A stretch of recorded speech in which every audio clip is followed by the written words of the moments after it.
In our first unit, we are going to cover the main foundational biological concepts, the process of scientific inquiry, different types of reasoning, and basic chemical foundations of life.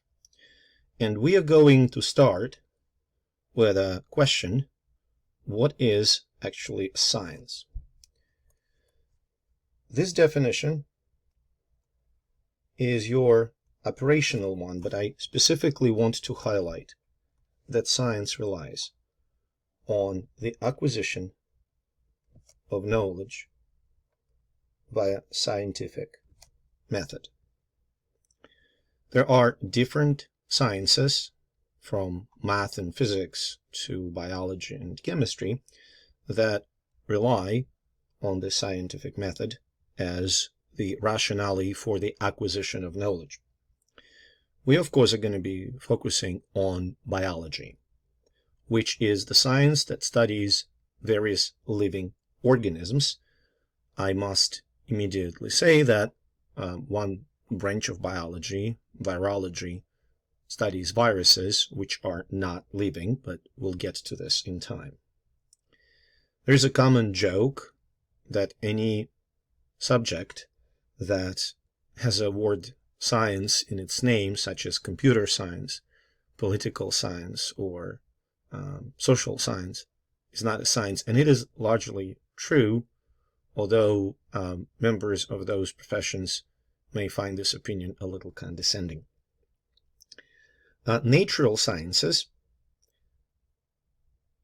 can be broadly defined as sciences that study natural phenomena, from the behavior of atoms and molecules in chemistry to behavior of living things in biology to the physical laws that govern the behavior of stars in astronomy. Natural sciences can be divided into physical sciences, which include astronomy, geology, physics, and chemistry, and life sciences, which include biology and medicine. The separation between these branches of natural sciences is somewhat artificial, and you have to acknowledge that these branches exist in the constant crosstalk. So how do natural sciences acquire and test the knowledge? To do this, an overwhelming majority of studies, scientists use scientific method. The formulation of scientific method is usually attributed to the British scientist Sir Francis Bacon, and his idea was that it's a systematic, logical, and rational method to solve natural world problems. It starts with the observation. When one or multiple observations are made, the scientist asks a question. For instance, when I plug this iron into a wall socket, it does not work. So the question is, why doesn't it work? Based on that question, scientists can formulate a hypothesis that serves as the one of possible answers to this question. I'm actually going to switch from, I'm going to stay on the iron, but I will also give you an example of the hypothesis formulation from actual biological inquiry. When you figure out that your iron doesn't work, and the question that you're asking is, why doesn't it work? The answer can be, the wall socket is damaged. This is the hypothesis.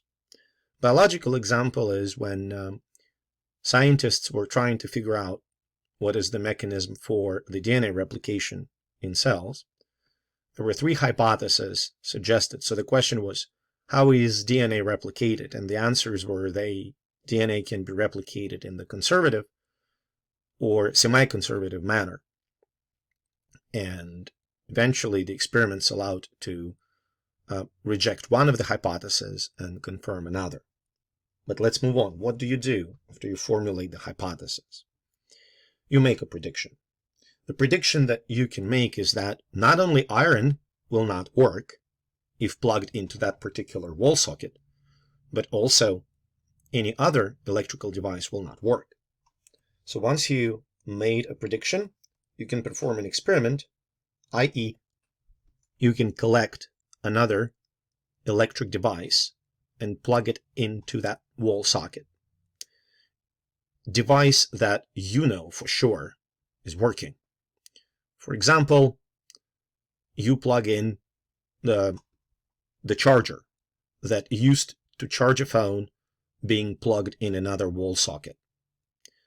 If this charger stops working at the wall socket that you are experimentally testing, then the wall socket is broken and your hypothesis is supported.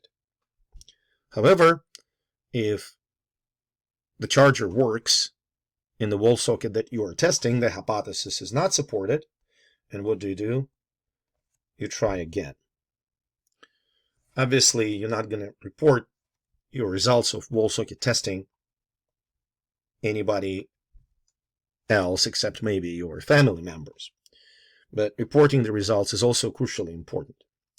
Before we get to reporting the results and the whole hypothesis test approach, I want to highlight a really important feature of a hypothesis that can be considered scientific. Hypothesis that is scientific must be not only verifiable, i.e., potentially tested experimentally, but it also must be falsifiable. It means that you can design an experiment which will produce a result that disproves your hypothesis. For instance, Newton's gravitation hypothesis initially was completely falsifiable because he made a prediction of how two objects of a different mass will behave when dropped to the ground. Essentially, they should reach the ground at the same time, if dropped at the same time from the same height. But you can easily imagine that if you drop to different objects and one of them, let's say a heavier one, reaches the ground faster, Newton's law, Newton's hypothesis would be invalidated immediately. So there is an experimental result that disproves that hypothesis. When you set up an experiment, there's always a set of variables. A variable is a part of an experiment that can essentially change. There are variables that are dependent and that there are variables that are independent. For example, in the Newton's experiment with the gravitation, the height of the drop of the objects and the fact that they are dropped at the same time are independent variables, because the value of those independent variables doesn't depend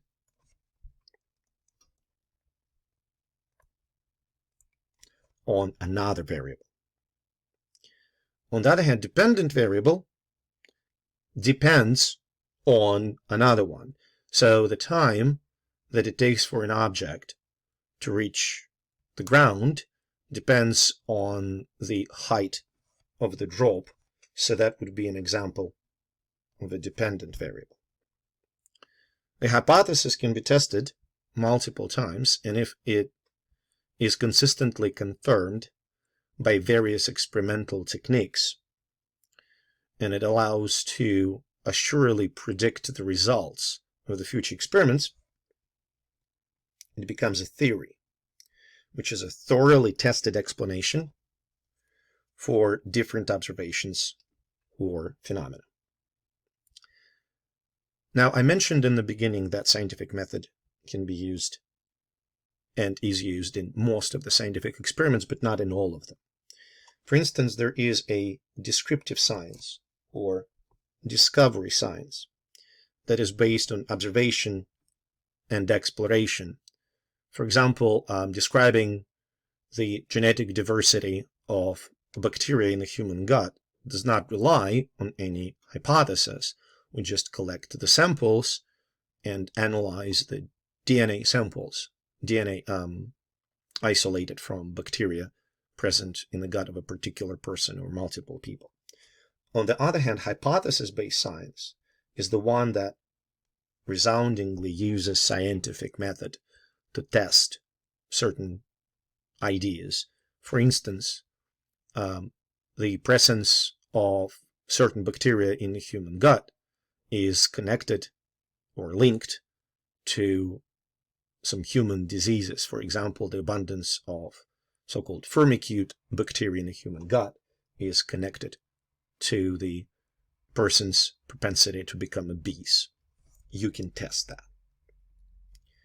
Now, that actually segues into two types of scientific reasoning: inductive and deductive.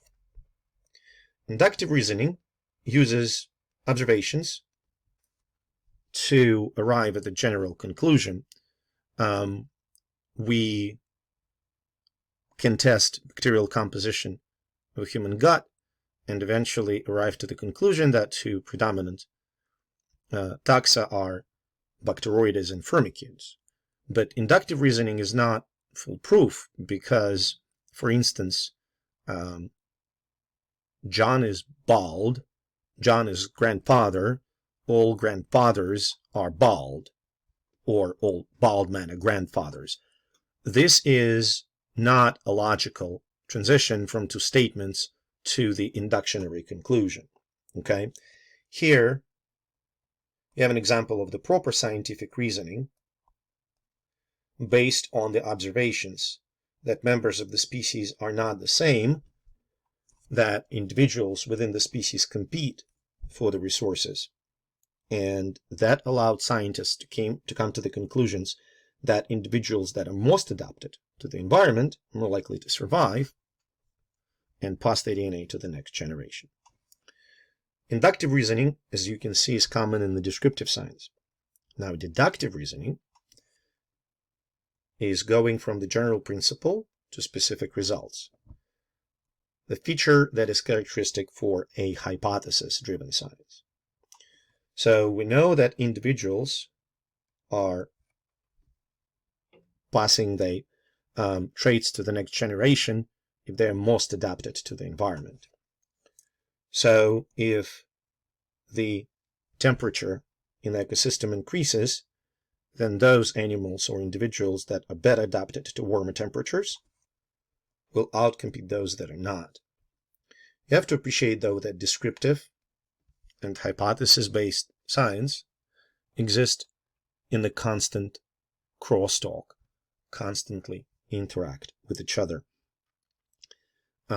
And finally, to finish our conversation about general concepts of science, there's basic and there's applied. Basic science is something that may not necessarily be used in technology. For instance, Human Genome Project initially was an exploratory expedition which turned out to be extremely useful for the diagnosis of various genetic diseases, but initially it was a basic science project.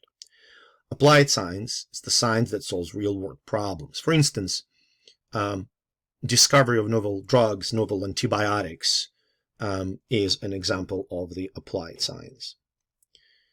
And finally, just to make sure that everybody understands that, any advances in applied science are impossible without the knowledge that has been acquired by the basic science.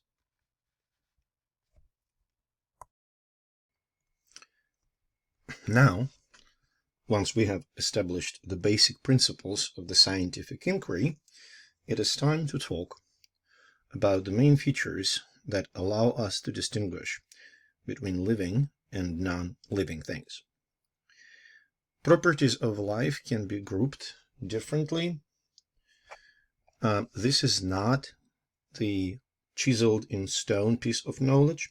but those 8 qualities are very characteristic for all living things. First property of life is that it is highly ordered. Like this toad here at the bottom. It is a highly ordered organism that consists of coordinated structures that are formed by multiple cells. That's in case of that toad. Or it can be a single cell, but nevertheless, living cells themselves are highly organized and structured entities. Living organisms can respond to stimuli. For instance, this plant at the bottom here will roll its leaves when the leaves are touched by something. So the response to stimulus, if it is directed towards the stimulus, is called a positive response. If the response is directed away from the stimulus, it's called a negative response. An example of positive response could be so-called positive phototaxis,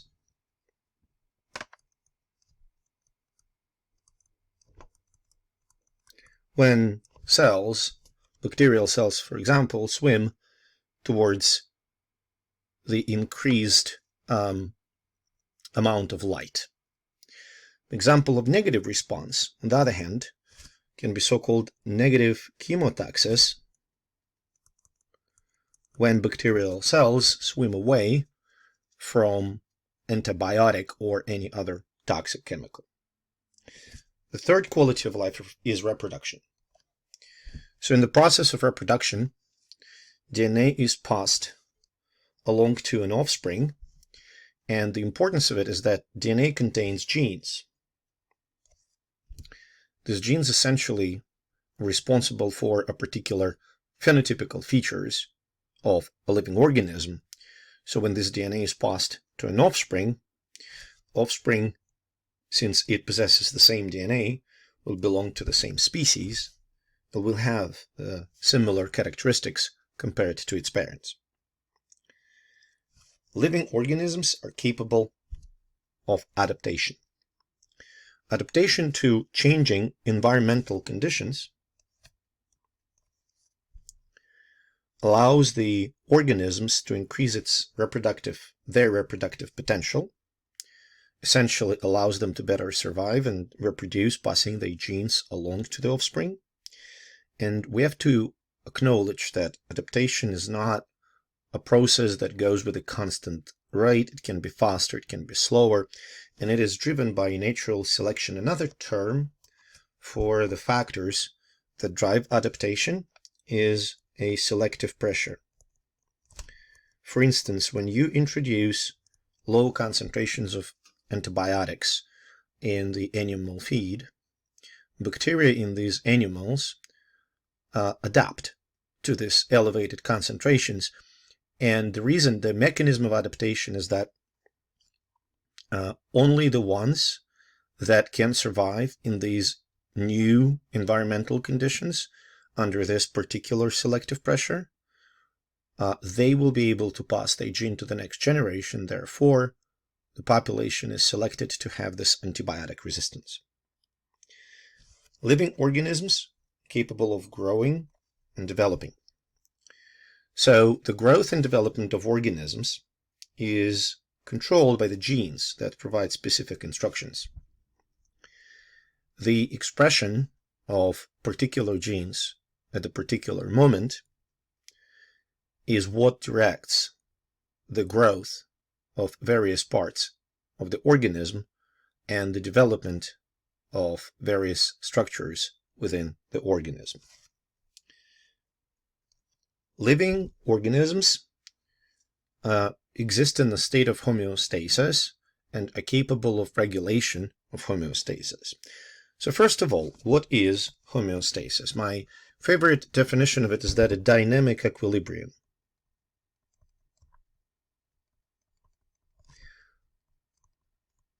Why it is equilibrium and why it is dynamic. So equilibrium means that the conditions in the internal environment within the organism, whether it's a single-celled bacteria, the conditions in its cytoplasm, or multicellular mammal, the conditions within the intracellular and extracellular fluid, those conditions hover around the balance point, the equilibrium point. And this equilibrium is dynamic because they are not strictly rigidly constant. They slightly change, like a human body temperature hovers around 37 degrees Celsius. The regulation part implies that organisms can respond to changing environmental conditions in order to maintain homeostasis. So the internal environment is stable, but it's relatively stable because it can change when the environmental conditions change as well.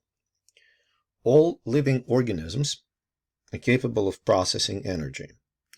They can convert chemical energy of, let's say, nutrients into chemical energy of the bonds in ATP or adenosine triphosphate, and then they can convert the energy of the bonds in ATP into the mechanical energy of movement, for example. Finally, living organisms are capable of evolution. In this table, evolution and adaptation are inextricably linked.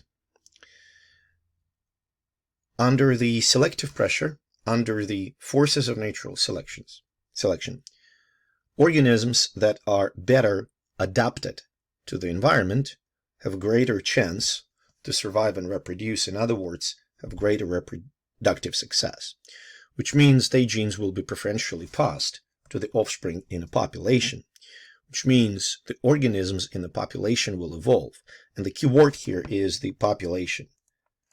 Individual organisms, like any of you or your dog or your cat, do not evolve. Populations do. And within the populations, you can observe evolution by comparing the phenotypes found in the population at different periods of time. So these 8 characteristics define, to some extent, what is living.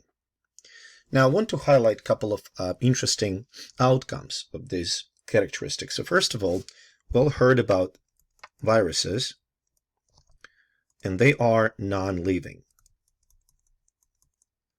So why aren't they non-living? Well, it turns out viruses are acellular, so they do not have the cellular structure. They're still highly organized, but they don't contain cells, so the first category order is not fulfilled. And they also do not have their own ATP metabolism. They are unable to fully convert energy, which doesn't fulfill the penultimate number 7, the category number 7. This is why viruses are considered non-living. Another thing that you may want to consider, what about robots? There are robots that can generate same robots, so technically it's reproduction. Robots can be highly organized, like order. They can be programmed to respond to stimuli.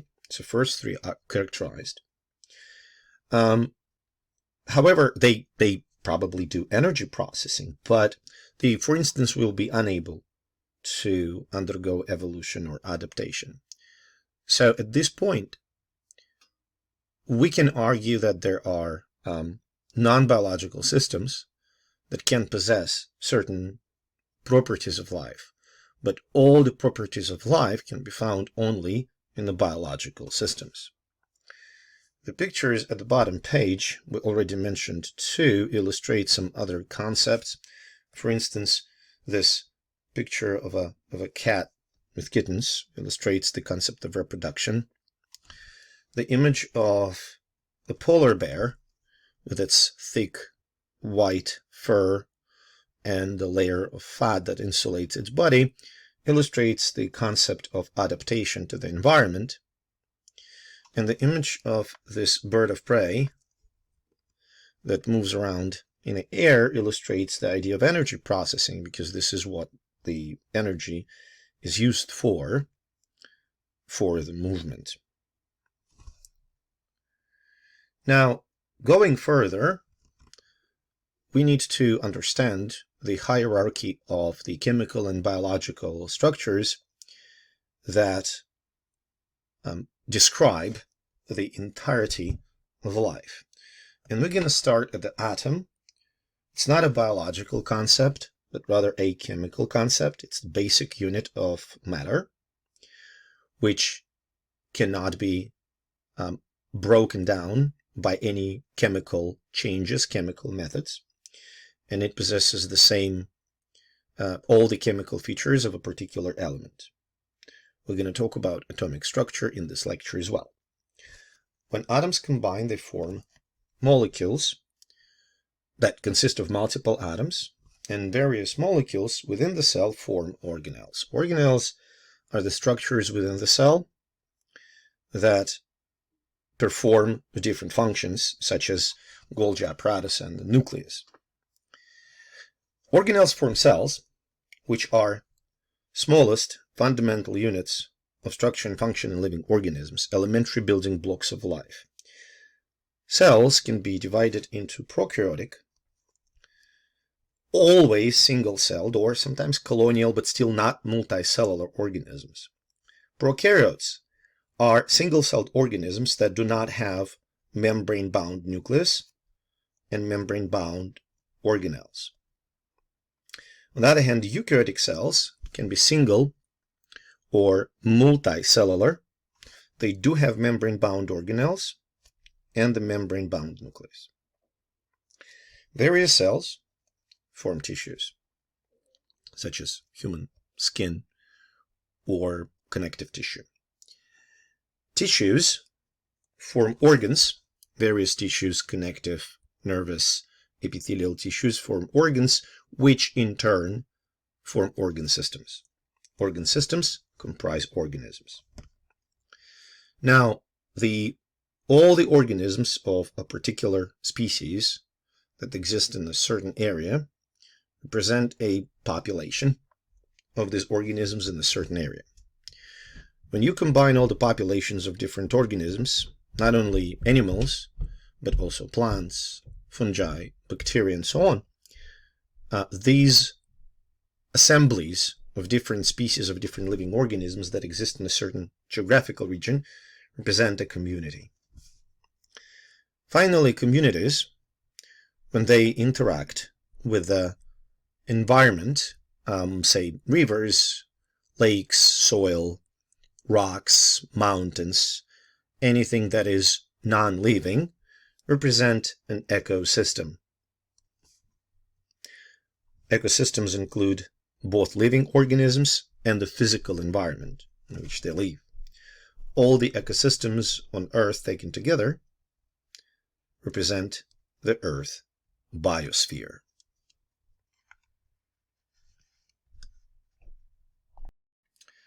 Now that we have reviewed the hierarchy of chemical and biological structures, we can address an extremely important concept of biological taxonomy. Some say that taxonomy is the science. I don't personally think so. I think it's a very important tool within the biological science that allows us to classify living things. I want you to fully appreciate that any classification is artificial and essentially created by humans. So when we say that this classification is better than that, it means that it is more convenient to use and it's less ambiguous. So let's go back and check on the history of biological taxonomy. The first person who suggested taxonomical classification of organisms was Swedish biologist Carl Linnaeus. He proposed the existence of two kingdoms, animals and plants. Later, much later, as you can see, more than 100 years later, German scientist Edward Ernst Haeckel, suggested that we need to add two more kingdoms, Kingdom Protista and Kingdom Monera. Kingdom Protista included all unicellular eukaryotic organisms, while the Kingdom Monera included unicellular prokaryotes. 100 years later, biologist Robert Whittaker proposed the addition of the fifth kingdom, fungi. And that was the culmination of the phenotype-based taxonomy. You see, all those classifications were based on the organism's phenotypes, the structural appearances, the anatomical appearances, the ecological niches, and so on.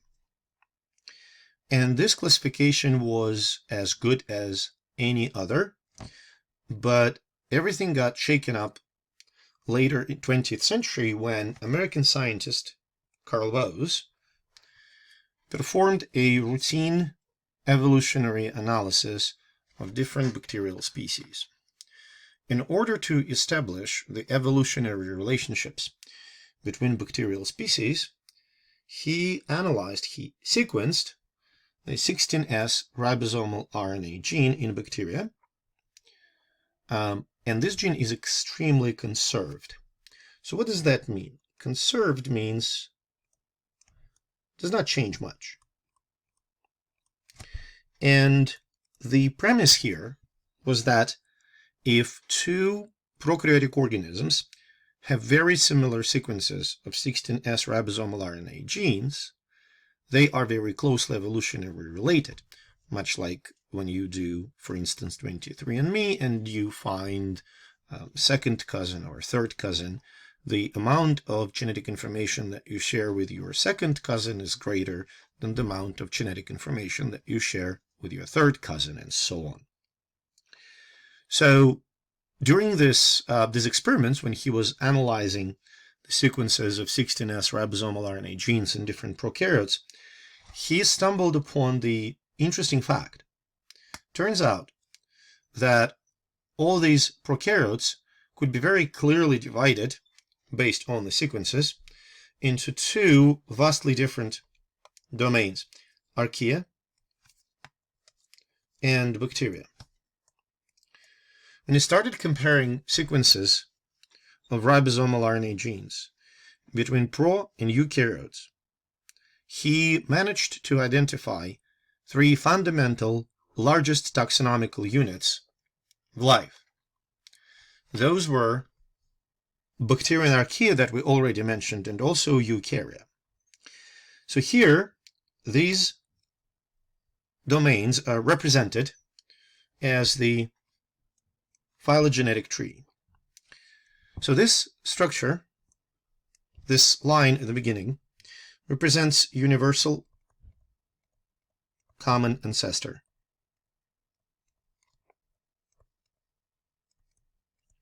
You probably have seen the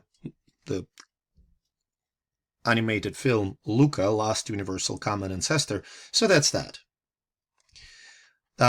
Cells that represented Last Universal Common Ancestor evolved. Some of them developed into bacteria.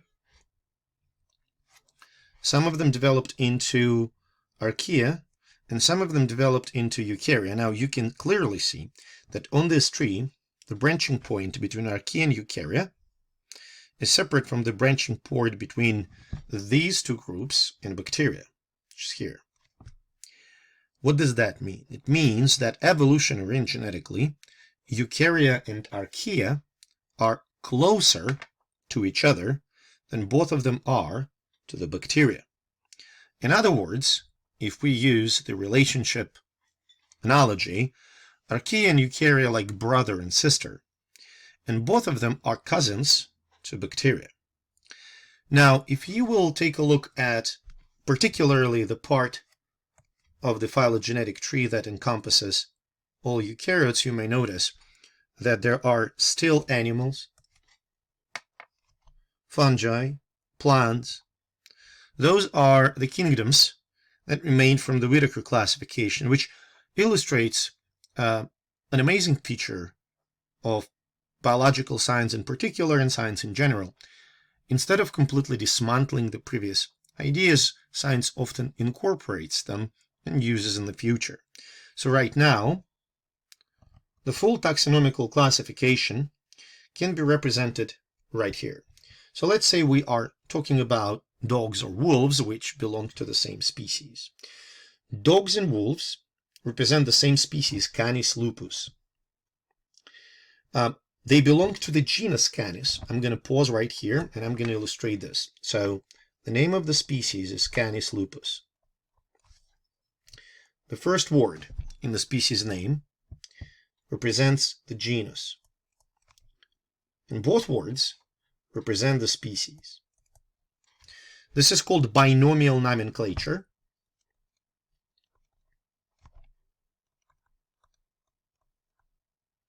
And this approach to name species is used for all living things from bacteria to humans. So let's go back to our taxonomy.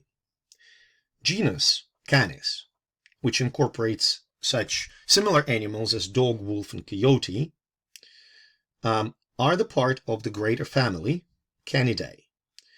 In the family of Canidae, you can find dogs, wolves, coyotes, foxes. Family Canidae is the part of the greater taxonomical unit, the order Carnivora. Basically, the predators that incorporate such different animals as lions or seals or leopards or dogs or wolves and so on. Order Carnivora is the part of the bigger taxonomical unit, Mammalia. It is the class. So class Mammalia refers to the animals that feed their young with milk. So it can be dog, wolf, whale, seal, bat. They all are mammals. Mammalia, the class Mammalia, is the part of the greater taxonomical unit, phylum Chordata. Animals that have a cord running through the center of the body. So that includes snakes, humans, dogs, foxes, lions, whatever, anything with a vertebrae, basically. Phylum is the part of even greater taxonomical unit, kingdom, in this case kingdom Animalia, which involves all metazoa. Another term for animals is metazoa. And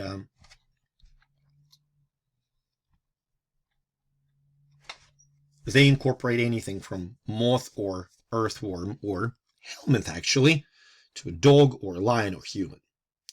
And finally, this kingdom Animalia is the part of the largest taxonomical unit, which is domain Eukarya, which includes anything from tree and single-celled paramecium to snakes and mosses and dogs and foxes and whatnot. So to conclude, you must know 3 domains of life and know the evolutionary relationship between them, that archaea and eukarya closer to each other than they both to bacteria. And you must be able to properly organize all the main taxonomical units. So for instance, know that order is just about the family and so on.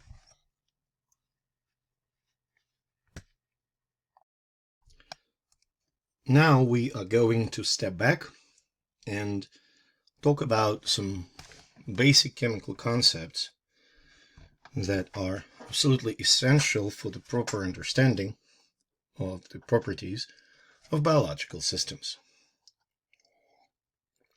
First of all matter.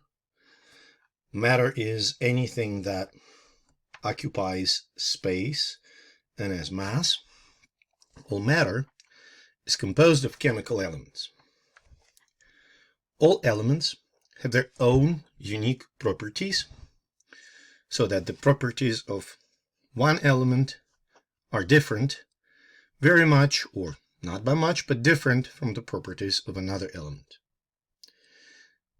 Elements are by definition the pure substances, not mixtures, that cannot be chemically transformed into another substances slash elements.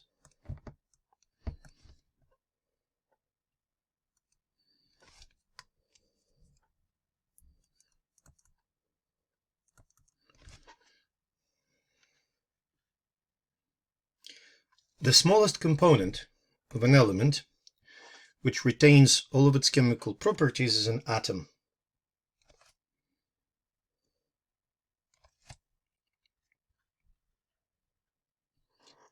Any atom consists of a relatively small nucleus, which is comprised by two types of elementary particles: protons that are positively charged and neutrons that do not have any charge at all.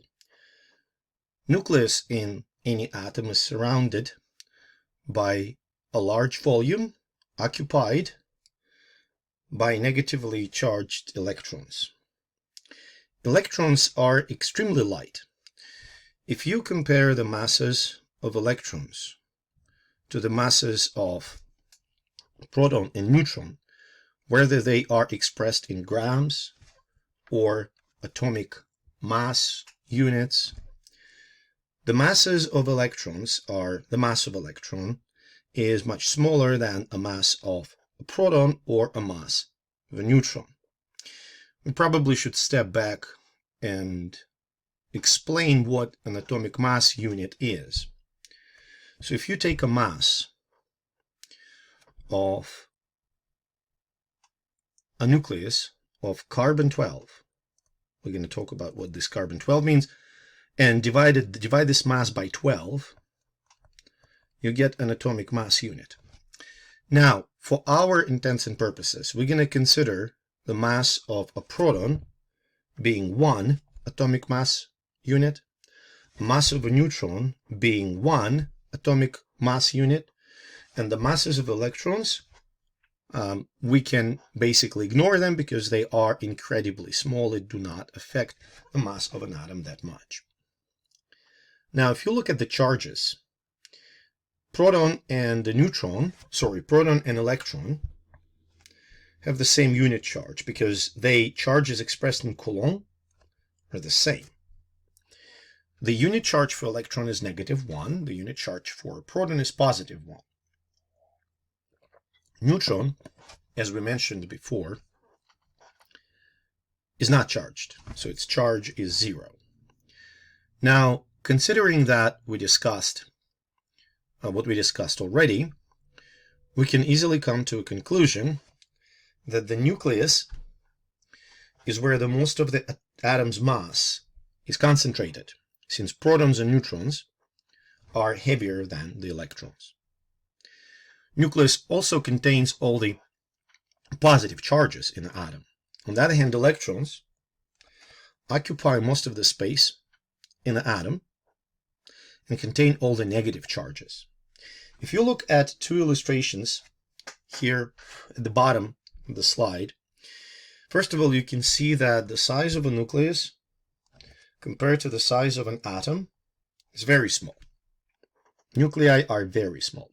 This picture obviously is not up to scale, but it gives you an idea. Nucleus, the size of a nucleus is 5 orders of magnitude, or 100,000 times smaller than the size of an atom. In this example, you can see an atom of helium, and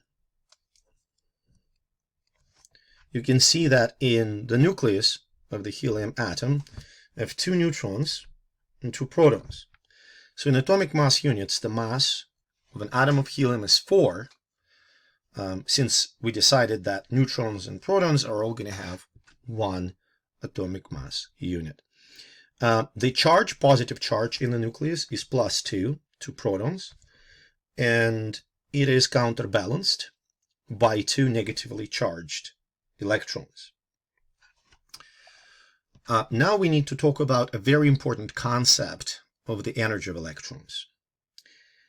When electrons orbit the nucleus, they do not emit radiation. In other words, they don't lose energy. However, electrons can emit a photon or absorb a photon. Photon is a particle of light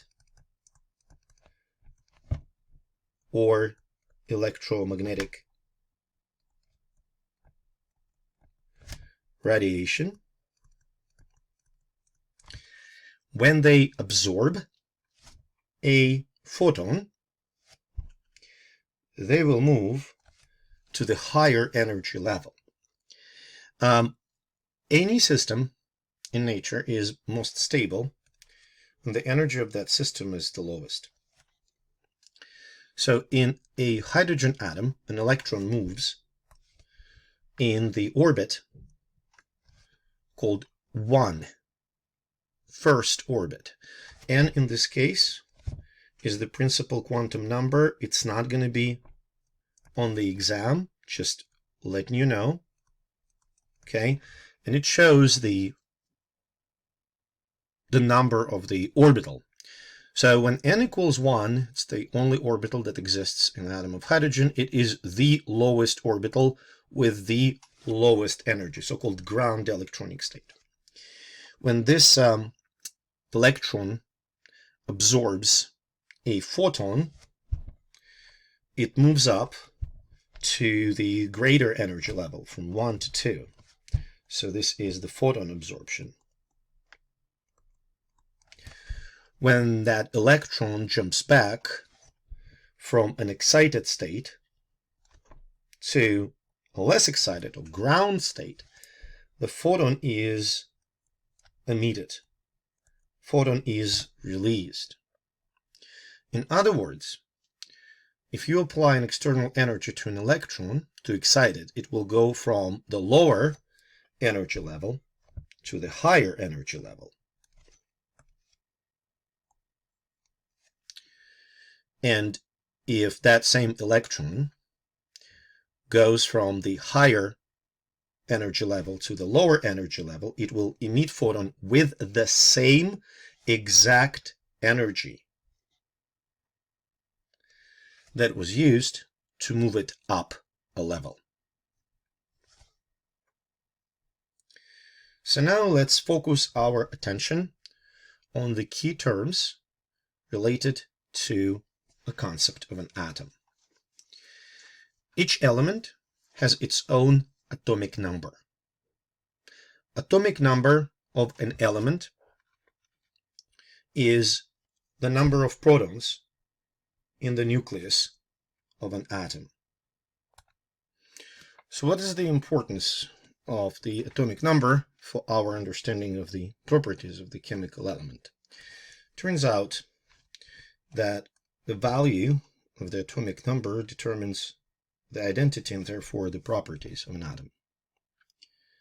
So in other words, if an atom contains 6 protons, it's going to be the element named carbon. If it contains 7 protons, it's going to be nitrogen. If it contains 8 protons, it's going to be oxygen, and so on. Atoms are electrically neutral, which means that the number of protons is equivalent to the number of the negatively charged electrons. We mentioned before that the mass of an atom is concentrated, so to say, in the nucleus. The mass number, or the atomic mass of an element, is the total number of protons and neutrons together. If you look at the example of helium, its atomic number is 2, meaning that it has 2 protons in the nucleus. Not just electrons, protons. Its mass number is 4, which means it has 2 protons and 2 neutrons. If you look at magnesium here, its atomic number is 12, which means magnesium has 12 protons in its nucleus. its mass number is for 24, the difference between the mass number and the atomic number shows you the number of neutrons found in the nucleus. Now, finally, if we look at the carbon, you can see that its atomic number is 6. So carbon has 6 protons in its nucleus. However, the mass numbers for different types of carbon, and we're going to mention those names for those types of carbon, can be 12, can be 13, which means this particular isotope of carbon has 6 neutrons. Well, this particular isotope of carbon has 7 neutrons. Now, what if the number of protons and electrons in an atom are not equal? In this case, the atom can be electrically charged. We call such particle an ion, and the atomic charge of an ion can be calculated as the number of protons minus the number of electrons. If helium atom misses 2 electrons, which it should have 2, but it misses 2 of them, so now number of protons is 2 minus number of electrons 0 will be plus 2. What if the chlorine, well, let's say better fluorine, okay, has 9 protons. What if it has 10 electrons? -1, so the charge of such ion will be -1. All of this is summarized here in the table at the bottom of the slide, illustrating that atomic number is the number of protons in the nucleus. Atomic mass is the number of protons and number of neutrons together. And number of neutrons is the difference between the atomic mass and the atomic number.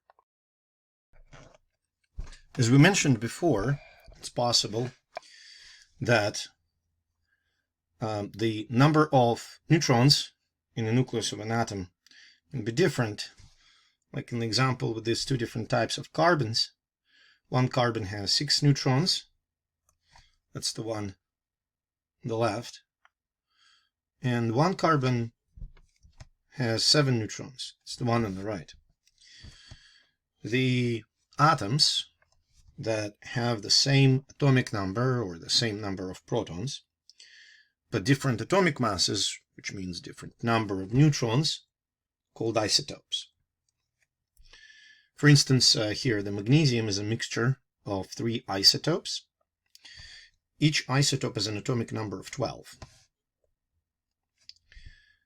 But mass numbers can differ from 24 to 26, meaning that all magnesium atoms have 12 protons in the nucleus, but magnesium 24 has 12 neutrons, magnesium 25 has 13 neutrons, and magnesium 26 has 14 neutrons. When you write the symbol for an element, for a particular isotope of an element, you place the mass number as the superscript, and the atomic number is the subscript, but atomic numbers are often omitted. Why isotopes are important? Many isotopes decay. When they decay, they emit radiation. We all know about radioactive isotopes such as cesium-137. However, in biology, radioactive isotopes can be used to date fossils. How does that happen? Carbon-14 naturally occurs as a radioisotope of carbon. Cosmic rays, high-energy electromagnetic radiation, continuously create carbon-14 in the atmosphere. Carbon-14 is incorporated into living organisms through the processes of photosynthesis and various biosynthetic pathways. In essence, the levels of carbon-14 in an organism are the same as the levels of carbon-14 in the atmosphere. The relative levels. Of course, we're not talking about the actual concentration, but specifically the levels relatively to other carbon isotopes. When an organism dies, carbon-14 is no more incorporated into the organism's tissues, cells, and biological molecules.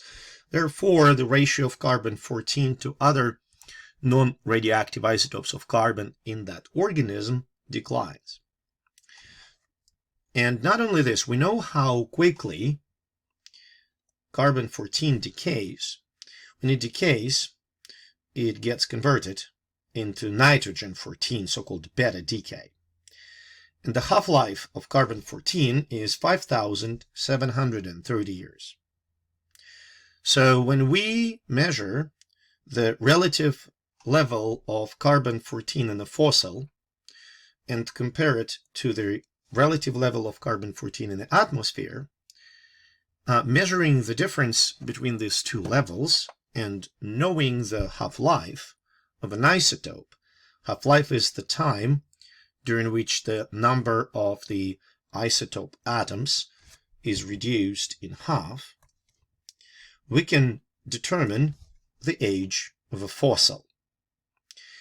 It's not a particularly precise method, but the age of the fossil can be calculated to about the precision of 50,000 years, which is a great start. This table represents some isotopes of several elements. I want to highlight just a couple of them. So deuterium and tritium are radioactive isotopes. No, sorry, not deuterium, but tritium is the radioactive isotope of hydrogen. Carbon-14 is the radioactive isotope of carbon.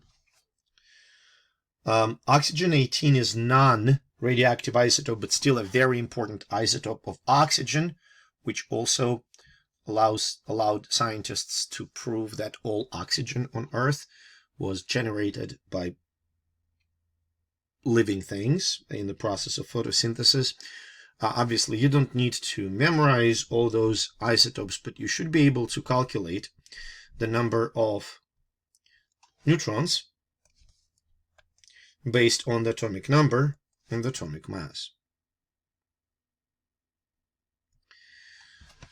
How does this knowledge about the fact that atomic number essentially represents the identity of an element, how does it help us to create a systematical classification of the elements?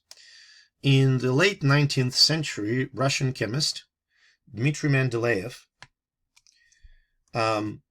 he was basing his work on the discoveries of his predecessors.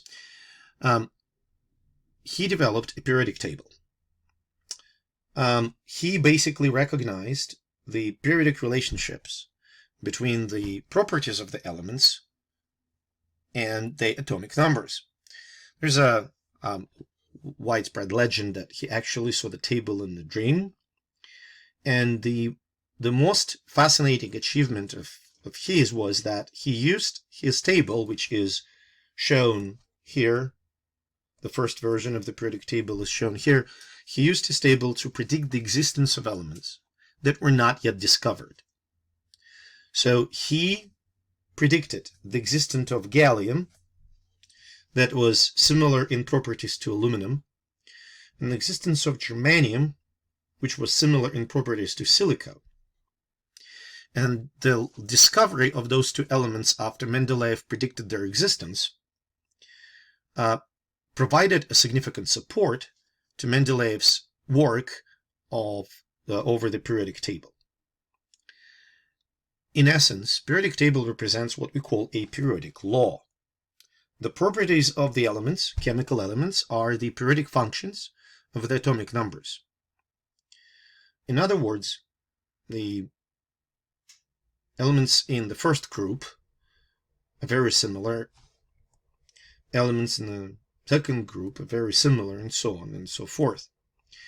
And elements in the periodic table are arranged in the increasing order of their atomic numbers. And the elements that have similar chemical properties grouped within the same vertical column. So here you can see the modern view of the periodic table.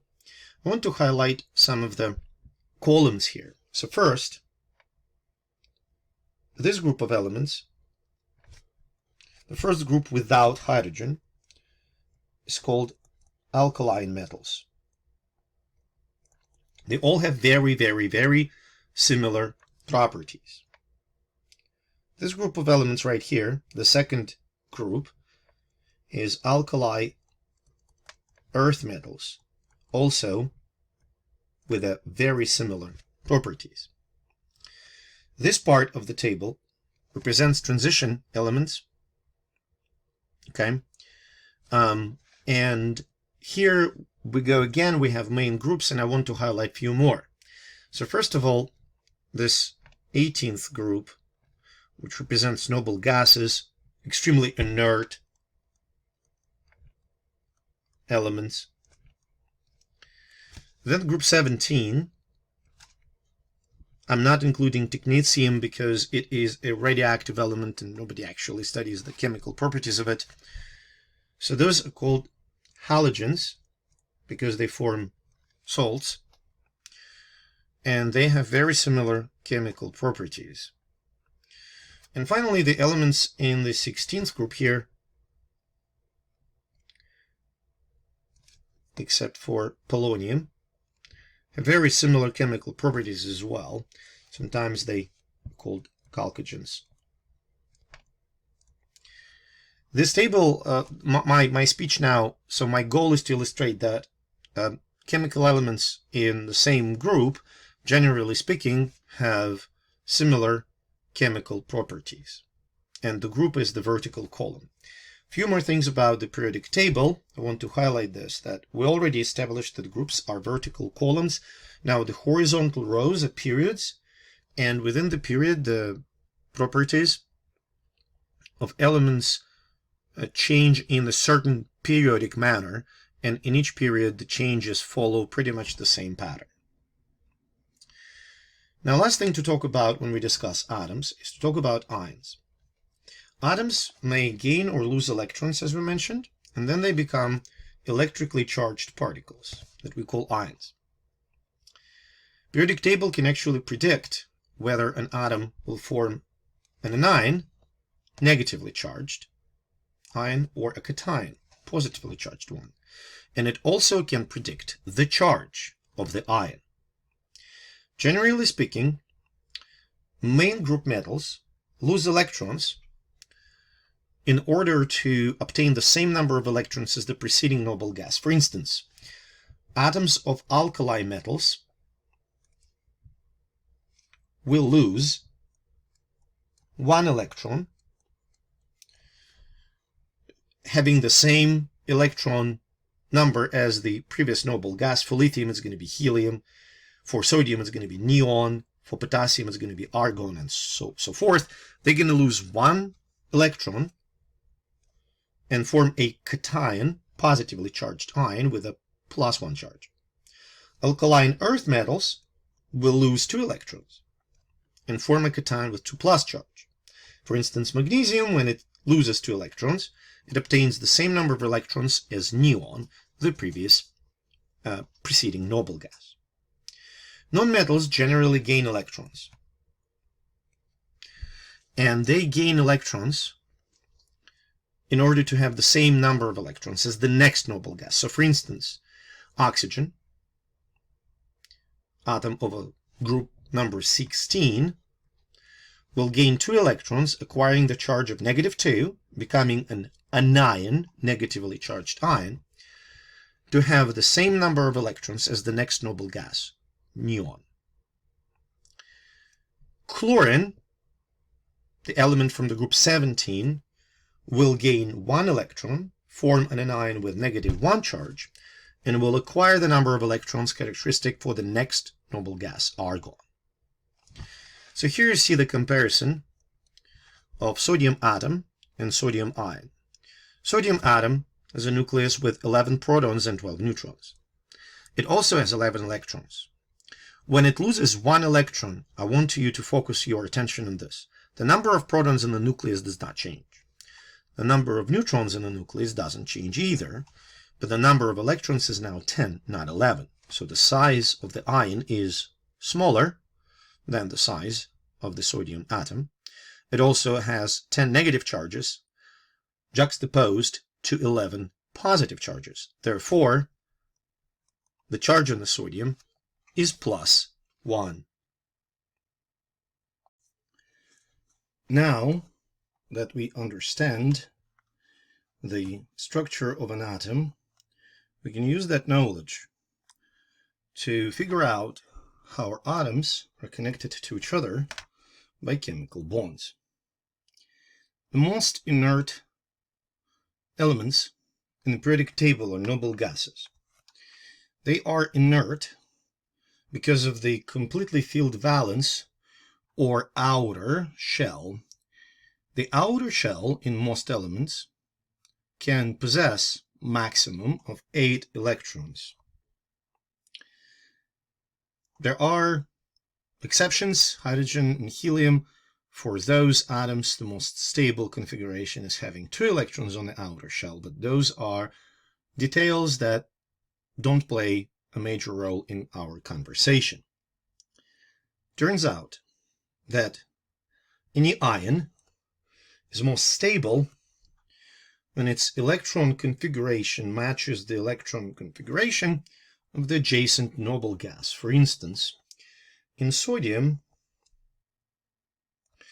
the single electron on the outside here, electron that is called 3s1, if it's lost, its electron configuration is reduced from 11 electrons to 10 electrons of the previous noble gas neon. Chlorine has 7 electrons on the outer shell, 2 s electrons and 5 p electrons, total of 7. In order to obtain the most stable configuration, it has to obtain 1 more electron to have 8 on the outer third shell, same as the next noble gas, argon. This represents so-called octet rule. Octet rule postulates that the atoms are most stable, or ions are most stable, when they have 8 electrons on the outer shell. In order to obtain those 8 electrons on the outer shell, atoms can either exchange electrons or share them. When they exchange them, they form ionic bonds. When they share them, they form covalent bonds. In ionic bonds, oppositely charged cations and anions that are formed as the result of an electron exchange are held together by the forces of the electrostatic attraction between them. Ionic compounds are usually crystalline, rigid and brittle in their physical properties, and have high melting and boiling points. In the solid state, they are poor conductors of electricity. However, when they are dissolved in water, they become excellent conductors of both electricity and heat. A classic example of ionic compound is sodium chloride. On the left illustration here, you can see sodium metal with 1 electron on the outer shell. In the plastic bottle here, you can see chlorine gas with 7 electrons on the outer shell. When the electron that used to belong to sodium atom changes its location and moves to chlorine, sodium loses 1 negative charge and becomes positively charged cation, sodium +1, while chlorine acquires extra negative charge and becomes negatively charged anion, chlorine -1.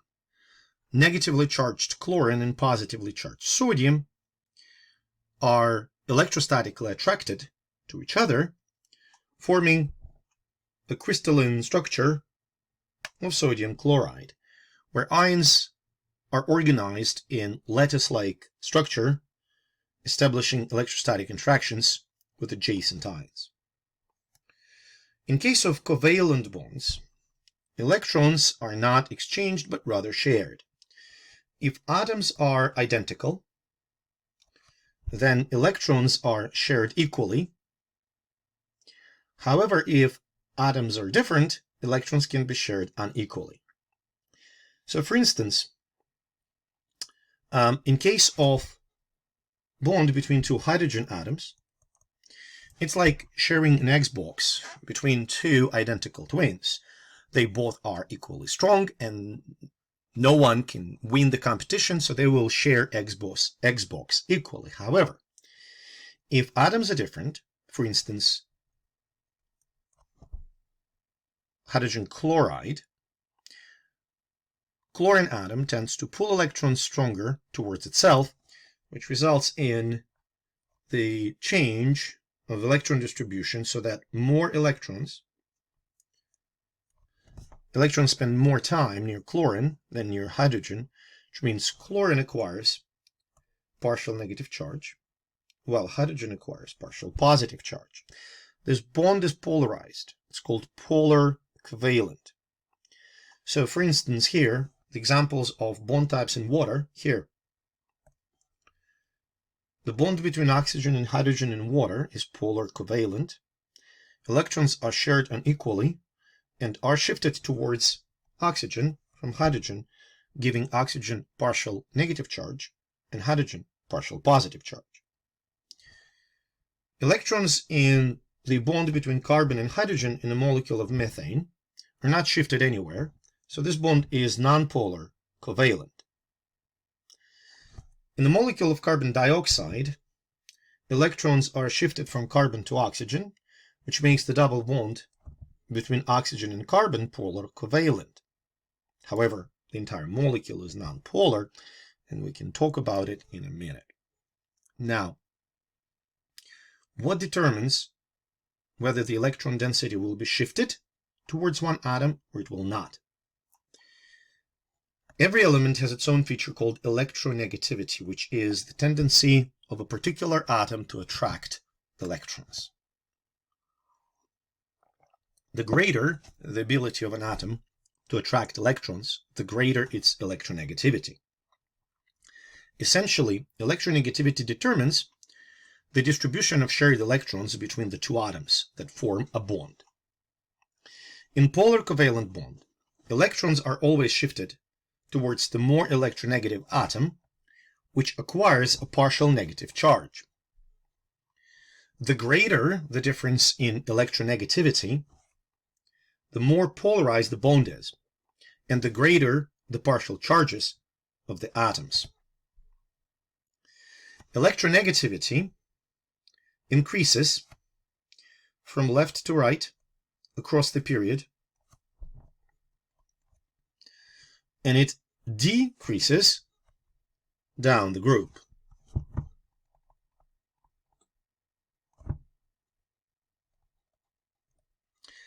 Essentially, the nonmetals in the upper right corner have the highest electronegativities. Group 1 metals, especially the ones here, have the lowest electronegativities. Noble gases are not included into that characteristic because they do not share electrons in general. So now if we go back and look at the electronegativities between the difference in electronegativity between oxygen 3.5 and hydrogen 2.1, it's 1.4. So it's a pretty significant difference, and this is why the electrons are shifted towards more electronegative oxygen atom. Now, if you look at the electronegativities of carbon 2.5 and hydrogen 2.1, they vary close. So generally speaking, we don't consider these bonds polar. How can we determine whether a bond is polar covalent or nonpolar or pure covalent? If the difference in electronegativity is less than 0.4, the bond is considered nonpolar. If the difference in electronegativity lies between 0.4 and 1.8, we consider such bond polar covalent. if the difference in electronegativity is more than 1.8, we consider such bond ionic. There are, of course, some exceptions from this rule, which we're not going to focus on particularly, but just so you know, these characteristics not always represent the actual ionic structure or covalent structure. For instance, boron fluoride is a classic polar covalent compound, although the difference in electronegativity between the two is 2. Now, those were chemical bonds, but formed between atoms within the molecules. Turns out, molecules themselves can form weak bonds, which many, me included, do not consider to be chemical bonds, but rather physical bonds. Let's go back and think about the molecule of water, which contains an electronegative oxygen and much less electronegative hydrogens. In this example, the water molecule, the bonds are polar covalent, and in this bond, hydrogen has a slightly positive charge, since its electron is pulled to a more electronegative element. This slightly positive hydrogen is attracted to slightly negative charges on the other molecules. If you look at this illustration right here, slightly positive hydrogen is attracted by the hydrogen bond to slightly negative oxygen of another water molecule. So, in other words, hydrogen bonds formed between water molecules. Hydrogen bonds are weak and easily broken, however, they strengthen numbers. Hydrogen bonds, for instance, hold together the double helix to strengthen the double helix of the DNA molecule, and to a large extent define the shape of the proteins. Another example of weak bonds, which strength is in numbers, are van der Waals interactions. These interactions depend on the fluctuations of the electron densities within the molecules, and in order for these interactions to actually manifest themselves, the molecules have to be very close to one another. Van der Waals interactions may seem weak, but quantity in this case beats quality. You probably all saw geckos climbing the absolutely vertical and smooth surface of the glass like it's no big deal. Turns out that the small fibers on geckos' feet form an enormous quantity of van der Waals interactions with the molecules of the surface on which gecko is climbing. This enormous number of van der Waals interactions allows gecko to, get stuck on that surface properly, and yet don't be glued to that surface and easily move around. Now, we are going to apply our knowledge about chemical bonds, electronegativity, and molecular structure to the properties of what is probably the most important liquid on Earth, water. As we mentioned before, oxygen is more electronegative than hydrogen, which means the electrons that are shifted between oxygen and hydrogen are shifted towards oxygen. That shift means that the bond between oxygen and hydrogen in water is polar, and that polarity explains the slightly positive charge on hydrogen and slightly negative charge on oxygen. As we mentioned before, I'm going to reiterate it. The electron density is shifted from hydrogen to oxygen, giving oxygen slightly negative charge and hydrogen slightly positive charge.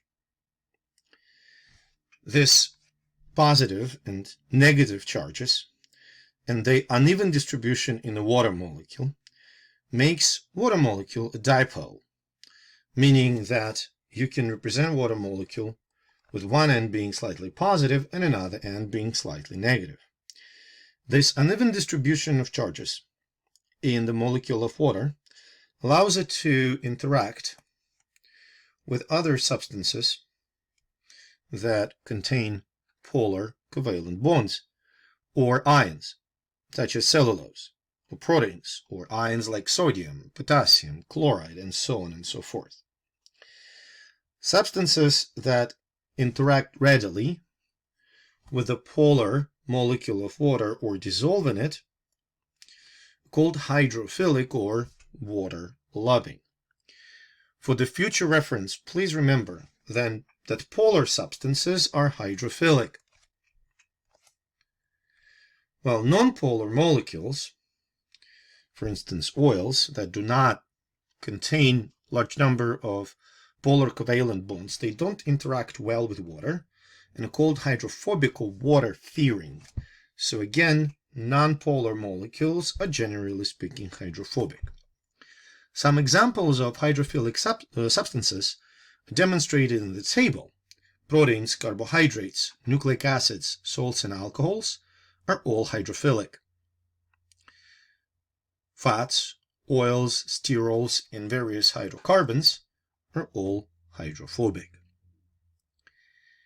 Ability to form hydrogen bonds explains the three physical states of water. Not just this, but water has quite unique properties in terms of its physical states.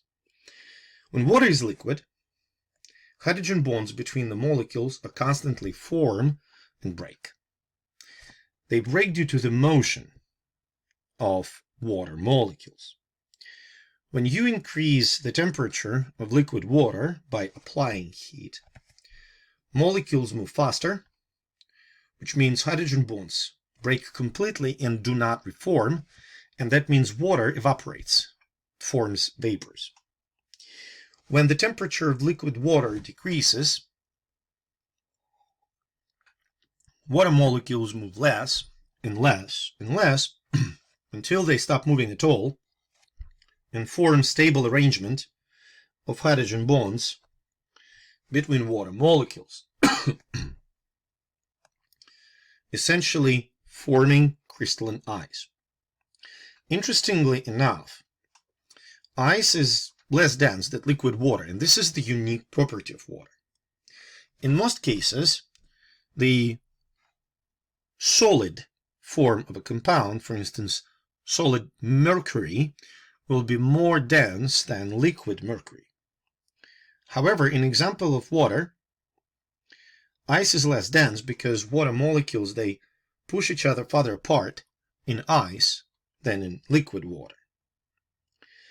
This feature, the lower density of the solid form compared to liquid form, is unique for water. Lower density of ice compared to water allows it to float on the surface of lakes, rivers, whatever, and that protects plants and animals that live in that body of water from freezing. Now, that is sort of a protective function of the ice having a lower density than water. But there's another problem.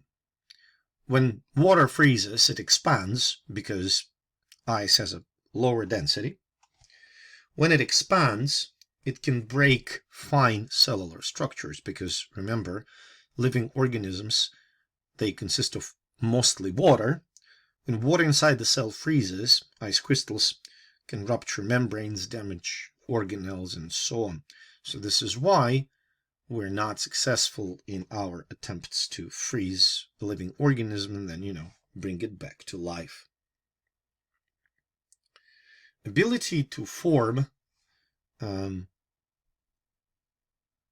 hydrogen bonds also explains the high specific heat capacity and high heat of vaporization for water. Let's define both of these parameters. Specific heat capacity is the amount of heat measured in joules that's required to increase the temperature of 1 gram of water by 1 degree Celsius. Of any known liquids at room temperature, water has the highest specific heat capacity because of the hydrogen bonds. In order to break hydrogen bonds. In order to make water molecules move faster, you need to apply a lot of energy. This feature, high specific heat capacity, explains why water takes so much time to heat and to cool. Actually, when you look at the pace at which land cools and the sea cools, land cools much faster. And this explains how large bodies of water essentially serve as thermostats for the adjacent land.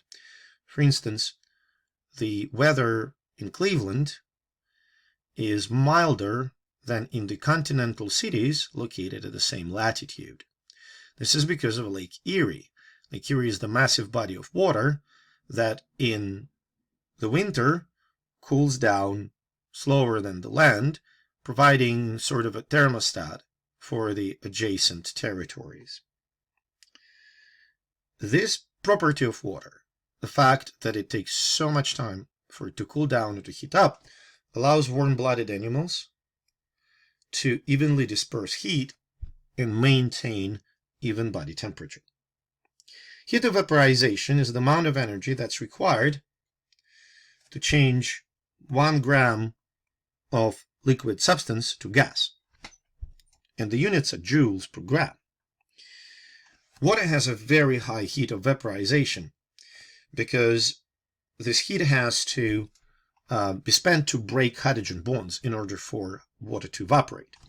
A lot of energy is used in the evaporation process, which means that when water evaporates, it takes up a lot of energy, and that allows the environment to cool down. When someone is sweating, sweat, when it evaporates, takes away heat from the body and effectively cools down the body. This graph at the bottom illustrates the amount of heat required to turn the water in the form of ice from -°C to the gas 200 degrees Celsius. You can see that the amount of heat that's required to evaporate 18 grams of water is absolutely enormous. 40.657 kilojoules. And if you add on top of this the amount of heat that it takes to heat up that amount of water, it's also huge. Water also serves as the universal solvent. Water, as we mentioned before, is a polar molecule. So other polar molecules and ions can dissolve in it, such as sodium chloride in this picture. Water works as a solvent, which is by definition a substance that allows other polar molecules and ionic compounds to be dissolved in water. Molecules that are dissolved in water form hydrogen bonds with water molecules. So water essentially surrounds them. It's called hydration. Here in this example on the right, you can see the hydrated chloride anion with partially positive hydrogens interacting electrostatically with negatively charged chloride. And on the right, you see hydrated sodium cation with partially negatively charged oxygens forming electrostatic interactions with positively charged sodium. Ionic compounds, as we mentioned, they dissociate in water. Since each individual ion interacts with water molecules stronger than with another ion, so they get separated. You can see it on the illustration to the right. And as we mentioned already, partially negatively charged oxygen of water surrounds sodium cations, while the partially positive hydrogen of water surrounds chloride anions. Most biological molecules are hydrophilic, so water serves as a universal solvent in living systems. And the last feature that we need to touch upon is cohesion and adhesion. Cohesion is the attraction between individual water molecules due to the hydrogen bonding, and that keeps water molecules together at the interface between the water and the air. This cohesion of water molecules to each other explains the phenomenon of surface tension. This water surface withstands its rupture when placed under tension. This explains why this needle can float on the water surface. Despite the gravity pulling needle into the water, the surface tension resists the rupturing of that surface. Okay? Adhesion is another feature. Adhesion is the attraction between water molecules and other molecules, for instance, molecules in the walls of the capillary tube. Adhesion often can be stronger than cohesion, which explains capillary action. In capillary action that you can see on the left, water molecules are attracted to the surface, charged surface of the capillary, and they are attracted to the wall of a capillary stronger than they are to each other, which explains why at these edges of the meniscus, water molecules move up, and cohesion allows the rest of the water to get pulled up as well. Both cohesion and adhesion are critical for the capillary action, and therefore they are absolutely essential for water transport from roots to the leaves in plants. Going back to the feature of surface tension, you can see this water bug that can stay on the surface of the water because of the surface tension that prevents its legs from rupturing the water surface due to the cohesive forces.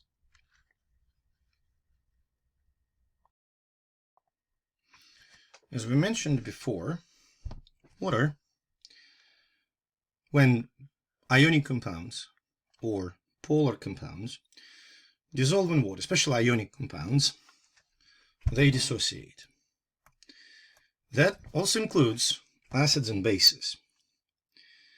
The definition of acid, according to Arrhenius, is that it's a compound that, when dissolved in water, produces hydronium cations. This is the hydronium cation. A base, according to Arrhenius, is the compound that, upon the dissolution of water in water, produces hydroxide anions. Bronsted and Lowry later went a little bit farther and broader in the definition of an acid and a base, and said that an acid, in case of Bronsted-Lowry, is any compound that can donate a hydrogen. So here hydrogen is donated by a molecule of water. In this case, water serves as an acid, and produced hydroxide anion is a conjugate base. Now this donated proton, for instance here, is being added to the molecule of ammonia. In this case, the recipient, the acceptor of the proton, is the Bronsted-Lowry base, and the resulting molecule, the resulting ammonium cation, is the conjugate acid. So again, according to Bronsted-Lowry, water in this reaction serves as the acid, producing hydroxide anion as the conjugate base, and ammonia serves as the Bronsted-Lowry base, producing ammonium cation, being a conjugate acid. Acids and bases obviously change the concentration of hydrogen ions, or hydronium anions, cations, in water. When concentration of hydronium cations is really high and higher than the concentration of hydroxide anions, the solution is acidic. When the concentration of hydroxide anions is greater than the concentration of hydronium cations, the solution is basic. Neutral substances in most of the life, or at least, humans and mammals, they have more or less neutral pH in the blood, neutral the blood is neutral, so neutral substances are neither acidic nor basic. The parameter called pH allows us to measure the acidity or alkalinity of the solution. By definition, pH is the negative logarithm of the concentration of hydronium cations. In other words, if we are to rewrite this expression in a slightly different manner, we can say that the concentration of hydronium cations equals 10 in the power of negative pH. If you have questions about what logarithm is, please review the materials from your college algebra class. So these two expressions are crucial for your understanding of the acidity and alkalinity. We can use the similar parameter for hydroxide anions, POH, which is the negative logarithm of the concentration of hydroxide anions, but it is used much less frequently. These two parameters, pH and POH, are mutually dependent, and at 25 degrees Celsius, we're not going to go into the intricate details of chemical equilibrium and why that is, but pH and POH, when added together, their sum is equivalent to 14. So if you know pH, you can find POH, and vice versa. Probably the most important piece of information that you need to acknowledge, appreciate, and process is how pH changes when the environment becomes more or less acidic. When environment is neutral and the concentrations of both hydronium cation and hydroxide anion are the same, 10 to the power of negative 7, pH is 7. When the concentration of hydronium cations increases and acidity goes up, pH, since it's a negative logarithm, it actually decreases. So please remember that lower the pH, greater the acidity. And on the contrary, when the concentration of hydronium cations decreases, pH essentially increases. And the greater the pH, the more basic the solution is. And neutral, of course, neutral pH is 7. It is conceivable that in the living systems, pH should remain more or less constant. To achieve this, living organisms use buffers. Buffers are the systems of acids and bases that can absorb excessive acidity or excessive alkalinity, thus keeping the pH in a required narrow range. Buffers are essential for organisms' survival. They maintain pH in the cells, in the blood, in extracellular fluids. And there are 3 buffer systems that I want you to know. First, and perhaps the most important one, is the bicarbonate buffer system. So here you can see the carbonic acid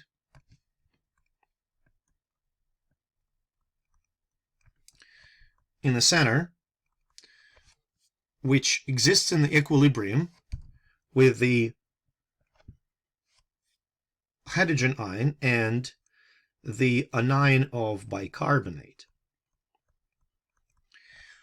When there is an excess of hydrogens, when there is an excess acidity, hydrogens combine with bicarbonate, forming carbonic acid, which dissociates into water and carbon dioxide. When, on the other hand, there is not enough hydrogen ions, carbonic acid can dissociate into bicarbonate and hydrogen ions, providing extra hydrogen ions if the pH changes initially from acidic to basic. This buffer is the most important buffer in the blood, and it also maintains the pH of the oceans. However, due to the increased amount of carbon dioxide produced in the various industrial applications, what we call the accumulation of carbon dioxide in the atmosphere, this carbon dioxide is absorbed by water in the oceans, which results in the formation of carbonic acid, which then dissociates into hydrogen ions and bicarbonate, thereby increasing the acidity of the oceans, or in other words, decreasing its pH, which poses a serious problem for the ocean life, especially life such as corals. Second buffer system is the protein buffer system, which plays the second most important role in the blood. Albumin is the buffer in the blood, and it plays a critical role in cells. So this is the typical amino acid. We didn't have a chance to talk about it, but this is the structure of the typical amino acid, where R is different between different amino acids. If pH falls due to the increased amount of hydrogen ions, this hydrogen is absorbed by Bronsted-Lowry base and amino group. Thus, this amino group buffers the excessive acidity. If pH rises, in other words, if the environment becomes more basic and needs more hydrogen ions, hydrogen that is normally bound to oxygen in the carboxyl group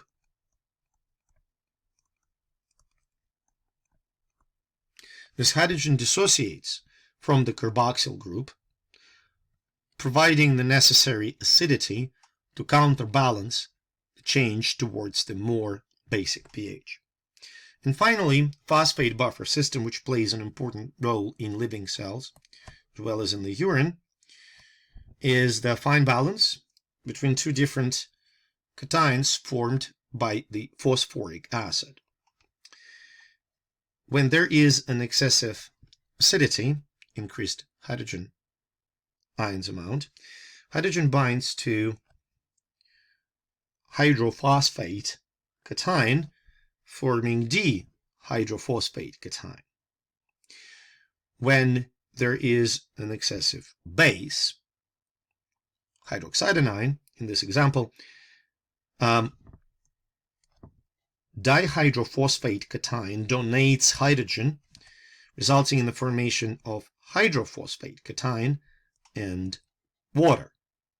You should know the directions in which reactions go for each biological buffer.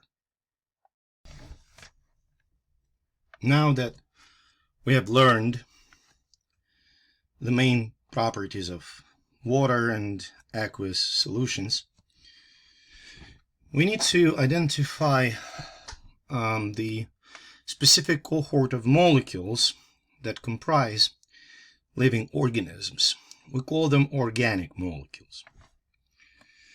So organic molecules, all of them, without an exception, contain carbon atom or atoms, which form 4 covalent bonds according to the octet rule. Not just this. In organic molecules, single bonds that carbon forms with other atoms must be arranged in the tetrahedral geometry. For instance, in the methane here, that contains only single bonds, 1, 2, 3, and 4, these bonds are arranged so that the molecule looks like a tetrahedron. If 2 carbon atoms are present, still each of them will form a tetrahedron. However, if there is a double bond involved, the rule about tetrahedron is not followed anymore. And for instance, the molecule of ethene with a double bond between 2 carbon atoms is planar rather than tetrahedral. Now one can ask, Are all compounds that contain carbon organic? And the answer is no. Not all compounds that contain carbon are organic. For instance, carbon dioxide is inorganic.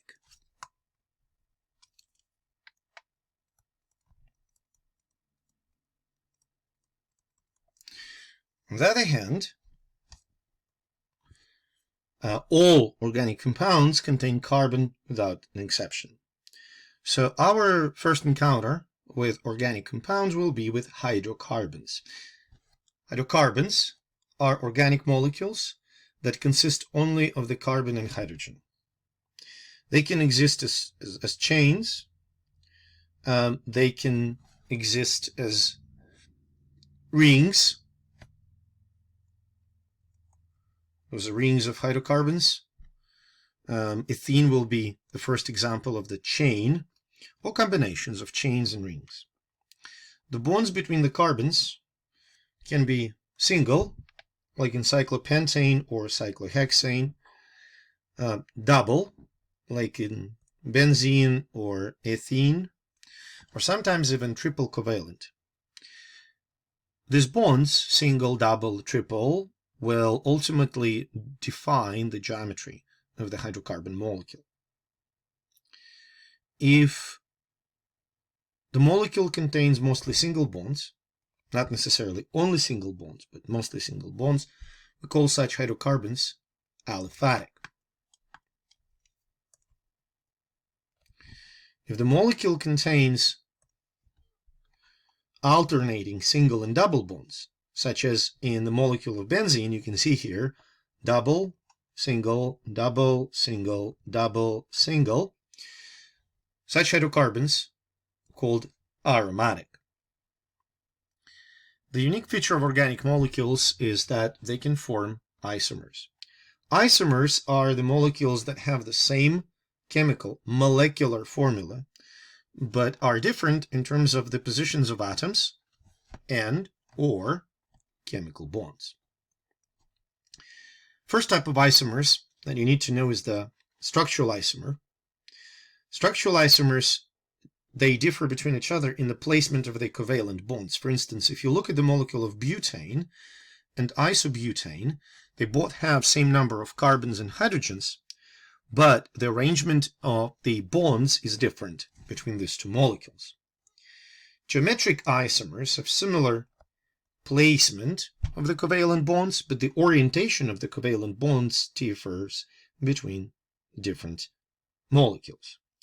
So on the left you can see cis-2-butene, and you can see that in this case carbons are positioned on the same side of the double bond. This is why it's called cis. When carbons that are adjacent to the double bond are positioned on the opposite side of it, like in trans-2-butene, one carbon is on the quote-unquote bottom and another one is quote-unquote on top. In this case, we call it a trans configuration. This difference between cis and trans configuration becomes increasingly important when we start talking about the properties, chemical properties of lipids and especially phospholipids. The third type of isomers that you need to know are enantiomers. Enantiomers are the molecules that have the same chemical structure and chemical bonds, but three-dimensional placement of atoms in enantiomers is different. Essentially, two enantiomers are mirrored images of each other, images that are not superimposable. If you look at L isomer of bromo, chloro, fluoro, methane, and D isomer, these two molecules cannot be matched. No matter how you turn them around, they're not superimposable. Same goes for this isomers of an amino acid alanine. There's an L isomer of alanine and D isomer of alanine. Why this is important? Turns out that proteins consist of L amino acids, while carbohydrates consist mostly of the D-glucose, and it's the main product of photosynthesis. This property of organic molecules, asymmetrical organic molecules, to form two different enantiomers is called chirality, from the Greek kyros, hand.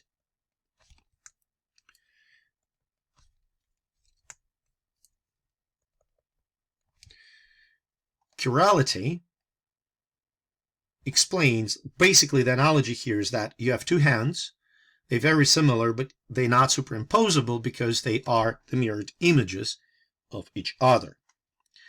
Moreover, the amino acids will not be recognized by the protein synthesizing machinery in the cell and cannot be used in the cell to make proteins, and L-glucose cannot be used to form starch, for example. So this chirality feature is extremely important for the biological macromolecules. Lastly, we need to talk about various functional groups that are found in organic compounds. Functional groups are groups of atoms that confer to these organic molecules specific chemical properties. They most often are attached to the carbon backbone in one place, maybe multiple places along the chain or in the ring. And why do we focus on that is because biological macromolecules, each type of biological macromolecules has its own characteristic set of functional groups.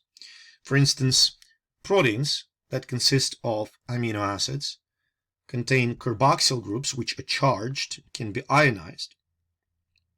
Essentially, they are acidic since they can release hydrogens. Carboxyl and amino groups.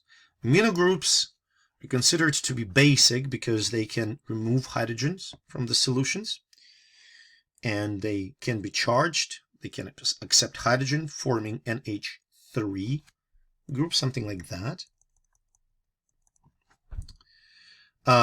Or various sugars, monosaccharides, contain a whole bunch of carbonyl groups, either in the form of keto group or aldehyde group. They're polar.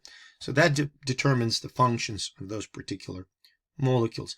Other functional groups that you need to know and be able to recognize, I'm not going to ask you to draw them, but you have to recognize them. Hydroxyl group, methyl group, as I mentioned, carbonyl group, carboxyl group, amino group. I'm highlighting only the functional group, not the rest of the molecule that is shown as R. Phosphate group, and sulfhydryl or thio group. So what do you need to know about them? Well, they can be polar or non-polar. You need to know which one is which. They can be acidic. They can be basic. So for instance, phosphate group is another example of acidic group. So the ones that are polar charged are essentially hydrophilic. The ones that are non-polar are considered to be hydrophobic. The important feature of especially polar functional groups is that they can form hydrogen bonds with other functional groups or with water. So in this example at the bottom, you can see hydrogen bonds formed between functional groups of adenine and thymine, and hydrogen bonds formed between the functional groups of guanine and cytosine. These hydrogen bonds essentially hold two strands of DNA within the double helix. The part of the molecule on the left is one strand, and the part of the molecule on the right is another strand. This concludes our lecture for the first unit. If you have any questions, please do not hesitate to ask in person or by email.